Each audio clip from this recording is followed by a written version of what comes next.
Hello guys, welcome back another new video of study environment, जो कि हमारा chapter number 2 basic accounting terms आज full revision करेंगे।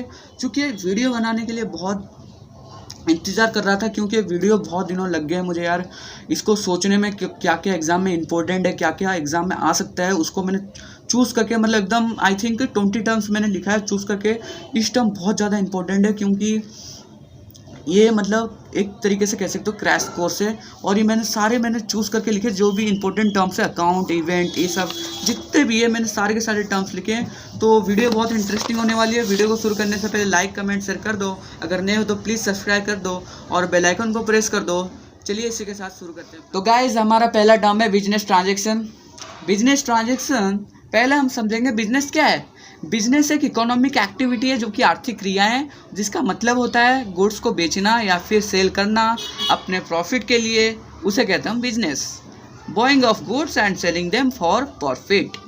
Okay, transaction क्या होता है? ट्रांजेक्शन हमने पिछले क्लास में भी पढ़ा था, that is called len den. हमें आसान भाषा में कहते हैं। और ये लेन देन जो कि कई सारे होते हैं, जैसे फॉर एग्जांपल मैंने लिया पड़ोसी में सब्जी लेन देन होता है, ठीक है। बट जो अकाउंटिंग में मनी के टर्म में होना चाहिए लेन देन। ओके, सिर्फ मनी के टर्म्स में और कुछ नहीं। ओके गाइस, बिजनेस ट्रांजेक्शन मतलब क्या है? टोटली बिजनेस ट्रांजेक्शन यानी कि अपने बिजनेस में कुछ भी ट्रांजेक्शन होना अपने मनी से related, that is called business transaction. Okay guys, second thing, event. What is event? Event means business transaction का रिजल्ट, यानी कि the result of business transaction. यानी कि आपका बिजनेस में कोई ट्रांजेक्शन हो रहा है, ओके। जैसे आपसे कोई पैसा लिया उधार, फ्यूचर में दे देगा। आपसे कोई उधार लिया, ओके, आप क्रेडिटर हो, ओके, मान लो आप क्रेडिटर हो, आपको कोई पैसा देगा, बट उसने बोला मैं अगले महीने में दे दूंगा, बट वो क्या हुआ, उसने नहीं दिया, तो आपका क्या हो गया? लॉस हो गया। आपका क्या हो गया? नीचे गिर गया आप। That is called outflow. Okay. और जैसे मान लो अपने बिजनेस में आपने प्रॉफिट कमा लिया, तो ये क्या हुआ? ग्रो हो गया आपका बिजनेस में। तो दैट इज आउटफ्लो इनफ्लो। ये हमेशा चलता ही रहता है। आपका बिजनेस कभी गिरता है, कभी बढ़ता है, प्रोग्रेस होता है। तो ये सब क्या है? इवेंट है, बिजनेस ट्रांजेक्शन का रिजल्ट। ओके गाइस, थर्ड जो कि हमारा अकाउंट। अकाउंट क्या है? अकाउंट जो कि ये मतलब ट्रांजेक्शन, ऑल द ट्रांजेक्शन को रिकॉर्ड करके रखता है। मतलब चाहे संपत्ति हो या फिर कुछ भी हो, लेन देन कुछ भी जो भी है, वो सिर्फ मनी के टर्म्स में होना चाहिए। और वो ये जो अकाउंट है, ये सारे रिकॉर्ड को एक कॉपी में रखता है।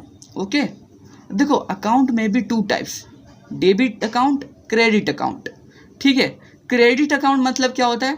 क्रेडिट अकाउंट हो गया, जैसे फॉर एग्जांपल जैसे मान लो आप ऑलरेडी उसे जानते हो, मतलब आपको पता है ये दे देगा, आपको ट्रस्ट है वो दे देगा, ठीक है। तो दैट इज कॉल्ड क्रेडिट। और ये अकाउंट का फॉर्मेट है जो कि मैंने बनाया है। और यहाँ पे जो कि डेबिट को हम लेफ्ट साइड में प्रेजेंट करते हैं और क्रेडिट को हम RHS के साइड में प्रेजेंट करते हैं।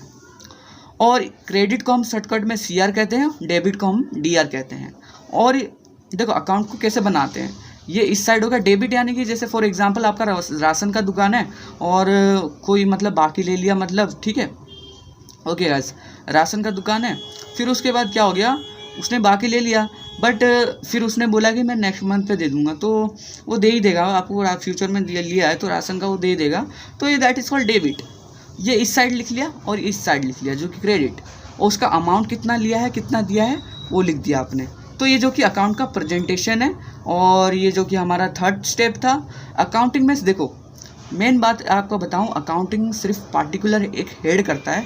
यानी कि जैसे आपका बिजनेस है, आपका बिजनेस में अकाउंट कौन बनाता है? आप बनाओगे, क्योंकि आप पर्सनल हो। ये पर्सनल चीज़ होता है, दूसरों को नहीं दिखाते हैं कि इतना ये लिया है, इतना ये लिया है, ये तो नहीं दिखाएंगे, क्योंकि पर्सनल चीज़ें हैं अकाउंट।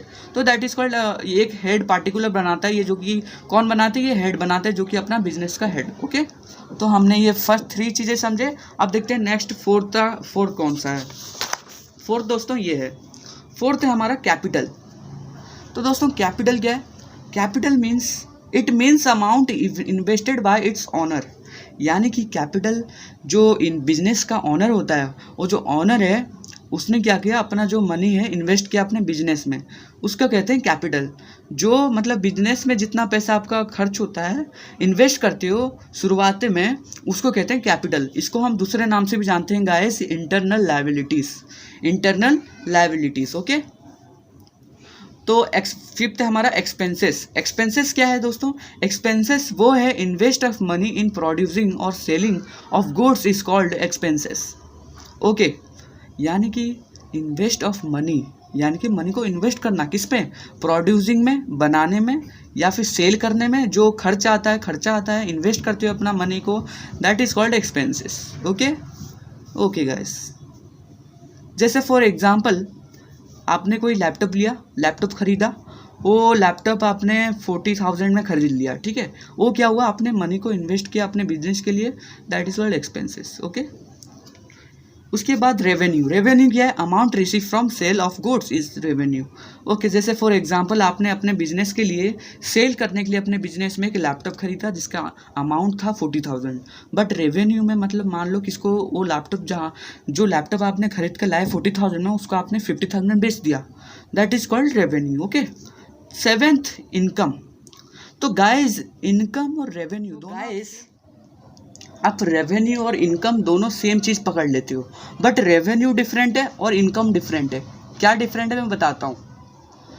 इनकम क्या है? Income it is a different from revenue, ठीक है। क्या?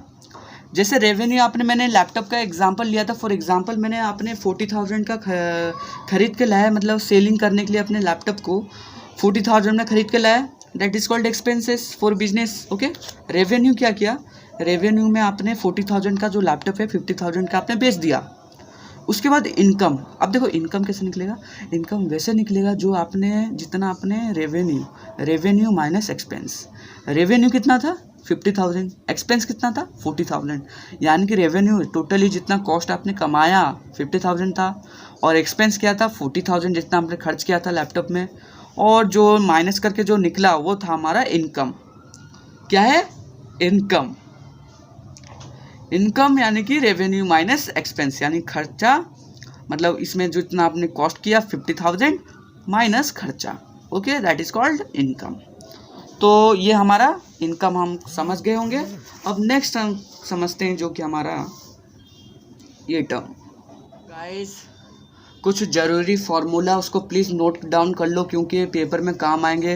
अगर मान लो इनकम निकालने के लिए आए तो इसको कर लेना, अगर रेवेन्यू निकालने के लिए बोले तो इनकम प्लस एक्सपेंस कर लेना, अगर एक्सपेंस निकालने के लिए बोले तो रेवेन्यू माइनस इनकम कर लेना। ये तीनों के तीनों फार्मूले बहुत ज़्यादा इंपॉर्टेंट है, और ये बनाने अगर रट्टा मत मारो, एक फार्मूला याद कर लो, इनकम ये कर लो, आप रेवेन्यू भी अपने आप निकाल दोगे, इससे एक्सपेंस भी निकाल लोगे, ठीक है। अब देखते हैं अगले टर्म जो कि हमारा है, वो है हमारा ये चीज़ एक्सपेंडिचर। गाइस एक्सपेंडिचर क्या है? एक्सपेंडिचर वो है जो कि समटाइम्स इन्वेस्ट, यानी कि कुछ वक्त के लिए अपना मनी को इन्वेस्ट करना है अपने बिजनेस के लिए, उसे कहते हैं हम एक्सपेंडिचर। फॉर एग्जांपल आपने लैपटॉप लाया, मतलब वो वाला एग्जांपल नहीं, मैं अभी नया वाला एग्जांपल बोल रहा हूँ। तो लैपटॉप आपने लाया अपने ऑफिस के लिए, अपने मतलब ऑफिस में कई सारे लैपटॉप तो इम्पोर्टेंट ज़रूरत है, ठीक है, अपने ऑफिस के लिए लाया, अपने बिजनेस के लिए।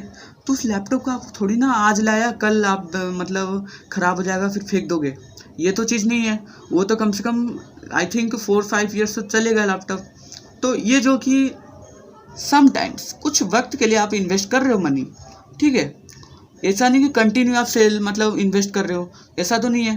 दैट इज़ कॉल्ड कम समय के लिए अपना जो इन्वेस्ट किए हो अपना मनी, उसको कहते हैं एक्सपेंडिचर। आई होप एक्सपेंडिचर आप समझ गए होंगे। प्रोड्यूसिंग सर्विस ये सब है, ठीक है।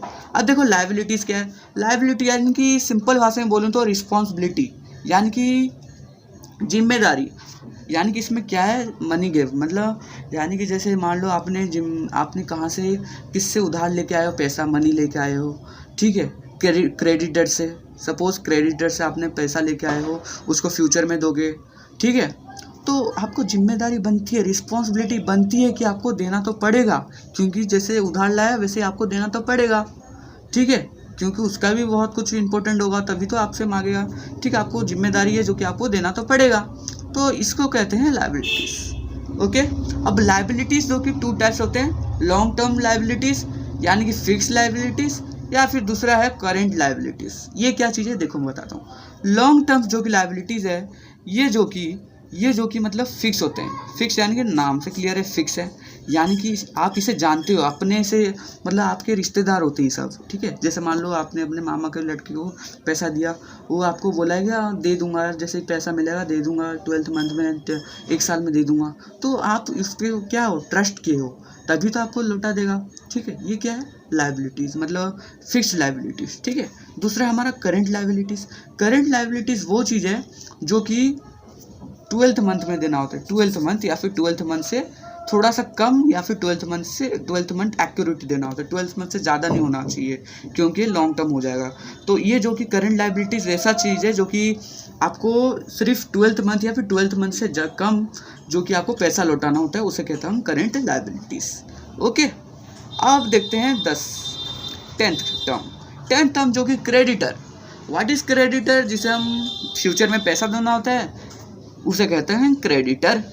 एग्जाम्पल बताऊं, एग्जाम्पल लेट सपोज आपने राशन लाया, राशन आपने उधार लाया, तो उसका आपने क्या किया, पैसा तो दोगे, तो राशन उधार लाया तो नेक्स्ट मंथ पे जैसे सैलरी मिलेगा आप पैसा दे दोगे, तो जिसको आप पैसा दोगे वो क्या है, क्रेडिटर। ओके, 11th है हमारा कॉस्ट।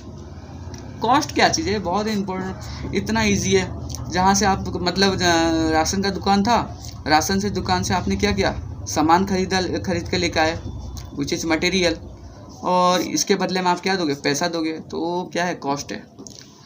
डिस्काउंट, डिस्काउंट क्या है, डिस्काउंट डिडक्शन इन मटेरियल, यानी कि मटेरियल में कुछ ना कुछ मुफ्त कर देना या फिर 10% 20% ऑफ कर देना, ठीक है। 10% 20% कुछ भी ऑफ कर देना। For example it is a marker, और जैसे मान लो लेट सपोज ये 10 रुपीज़ का है, ठीक है, 10 रुपीज़ का, इसमें से 10% ऑफ कर लिया, तो क्या हो गया, इसका कीमत क्या हो जाएगा, 9 रुपीज़ हो जाएगा। तो ये जो कि डिडक्शन कर दिया है इस मटेरियल में, विच इज़ मार्कर। ओके, अब डिस्काउंट क्या होते हैं, 2 टाइप्स होते हैं, trade discount, cash discount. Okay, तो गाइस ट्रेड डिस्काउंट वो चीज़ होते हैं जिसमें आर्टिफिशियल लोग भी काम होते हैं, नेचुरल, यानी कि सारे लोगों को हक होता है कि डिस्काउंट सबको मिलता है। ये लोग इसमें ट्रेड डिस्काउंट में सबको डिस्काउंट मिलता है। अब कैश डिस्काउंट में ओनली कैश पेमेंट वाले को मिलता है, यानी कि जो पेमेंट कैश में करे उसको सिर्फ ये डिस्काउंट मिलता है, ठीक है गाइस। तो ये हमारा 12th का टर्म हमारा कंप्लीट हुआ। अब देखते हैं नेक्स्ट टर्म हमारा जो कि एंट्री। एंट्री क्या है, कोई भी ट्रांजैक्शन है आपने अपने बुक में रिकॉर्ड कर लिया, उसी वो चीज़ एंट्री, ठीक है। ओके, एंट्री आपको समझ गए। उसके 14 है बैड डिबेट्स। बैड डिबेट्स क्या है, it is also called loss in our life. It is very very important, जो कि एग्ज़ाम में आ भी सकता है, इसकी बहुत चांस है। क्या चांस है देखो, आई थिंक मैंने इसको 2 बार लिख दिया है, ठीक है, दोनों सेम है। ओके, इसको मैंने 2 बार लिख दिया है, सॉरी। तो बैड डिबेट्स में वो चीज़ है जो कि आपने लेट सपोज राम नाम का एक लड़का है, ठीक है, राम नाम का एक लड़का है, उसका आपने क्या दिया, ₹10,000 दिया। ओके, 10,000 दिया, बट उसका फ्यूचर में क्या हो जाता है, डेथ हो जाता है। ओके, डेथ हो जाता है, जो कि फ्यूचर में क्या हो जाता है, डेथ हो जाता है, वो तो आपको पैसा नहीं लौटा पाएगा। तो इसको कहते हैं लॉस, यानी कि इसको कहते हैं बैड डेबिट्स, यानी कि आपको पैसा नहीं मिलेगा और इससे क्या हो जाएगा, आपका लॉस हो जाएगा, और इसे कहते हैं हम bad debits. Okay okay guys, हमारा नेक्स्ट टर्म है हमारा सॉल्वेंट। सॉल्वेंट जो कि इट्स पोजीशन, यानी कि बैड डेबिट्स क्या था, पोजीशन में रहना, सॉरी सॉल्वेंट क्या है, इट इज़ पोजीशन, यानी कि उस पोजीशन में रहना जो कि आप लायबिलिटीज़ दे सकते हो, यानी कि उस पीपल को कहते हैं जो कि आपका जो कर्जा है, कर्जा जो दे सके, चुका सके, उसे कहते हैं सॉल्वेंट। ओके गाइस, अब 17 है लाइफ स्टॉक। लाइफ स्टॉक क्या है, अपने जो लोग बिजनेस में एनिमल को इन्वॉल्व करते हैं, involve animal, that is called life stock. Okay, तो गाइस ये अब होता है हमारे चैप्टर एंड, जो कि chapter number 2 basic accounting term part 3 था ये, और इसी के साथ हमारे जो क्रैश कोर्स था ये कंप्लीट होता है चैप्टर 2 का। और ये जो कि चैप्टर 2 जो कि मैंने अभी जस्ट पढ़ा है, इसको प्लीज़ शुरू से एकदम एंड तक ज़रूर देखो, क्योंकि यार ये जो वीडियो है बहुत ज़्यादा इंपॉर्टेंट था, क्योंकि मैंने सारे के सारे जो लिस्ट बनाया था ना, सारे के सारे जो लिस्ट बनाया था ना, सारे के सारे एग्ज़ाम में आने का चांस है। और इसको प्लीज़ अच्छे से पढ़ो, रीड आउट करो, और इसको 1-2 बार प्लीज़ इस वीडियो को देख लो, क्योंकि यार इस वीडियो को अगर देखोगे तो आपको प्लीज़ अंडरस्टैंड आपकी क्लियर अच्छी हो जाएगी, ठीक है। इसी के साथ हमारा चैप्टर 2 कंप्लीट होता है, और नेक्स्ट वीडियो में मिलेंगे चैप्टर नंबर 3। और please guys like comment share जरूर करें, और बेल आइकन को प्रेस कर दो और सब्सक्राइब कर दो अगर नए हो तो। और इसी के साथ मैं चलता हूँ, नेक्स्ट वीडियो में मिलूंगा, तब तक के लिए बाय बाय।